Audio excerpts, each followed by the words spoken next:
Încerc lucrurile surorii mele mai mici până se prinde, dar nu știu cât o să mai continui seria asta pentru că deja sunt la al 3-lea videoclip și cred că o să se prindă în curând. Bun, astăzi testam așa, un spray de la Victoria's Secret pe care nu știam că l-are, un blush de la Cupio foarte drăguț, așa mini pentru gentuță și un gloss de la Pudair pe care, again, nu știam că l-are, poate rămâne chiar la mine. You're coming home with me! Avem așa Pure Seduction de la Victoria's Secret care miroase foarte floral așa.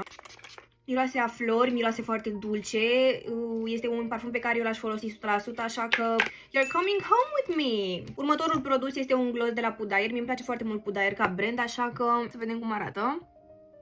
Oh my god, e intens! Interesant și îmi place foarte mult aplicatorul, e foarte interesant. Arată bine! Sora mea, oare te super dacă îți iau acest gloss? Eu cred că nu te superi. Și mai avem un blush de la Cupio, așa mini, pe care îl puteți purta în gentuță. Este un roz mai închis. Mie îmi plac alea mai deschise, deci cred că pe ăsta ți las e, sora mea. Este nuanța Berry Babe. Dar ți las, pe ăsta ți las. Follow pentru partea 4 până se prinde.